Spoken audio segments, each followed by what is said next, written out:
They're naming an orchid after Mary Vaux Walcott, who was a photographer.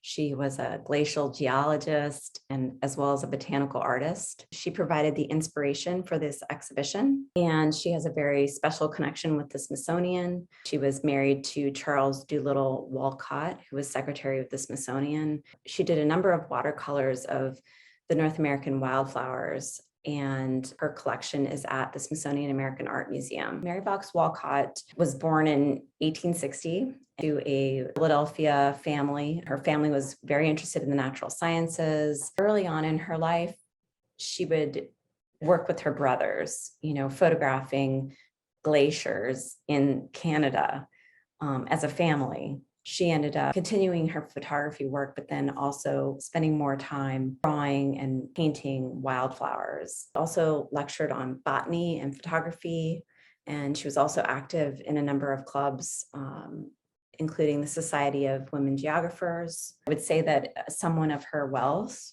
it was not uncommon for women to travel.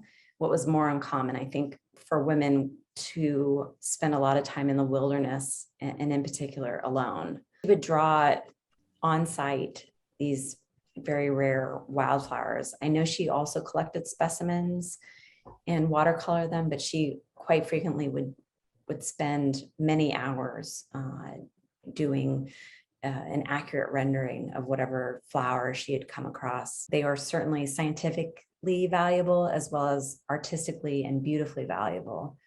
Because she would often journal, say where exactly she found the plant and in what conditions, that kind of thing. She published the North American Wildflower book, which was 400 wildflowers, and she was exhibiting some of her watercolors in New York, and she met a printer there. She worked with him to develop a process that eventually became known as the Smithsonian process. I think it's wonderful that we're honoring Mary Vaux Walcott in this way because she represents many women whose contributions have gone unnoticed. And my hope is that it'll, raise an awareness about the many contributions of women that their stories have not necessarily been told as widely as some others in the more modern era.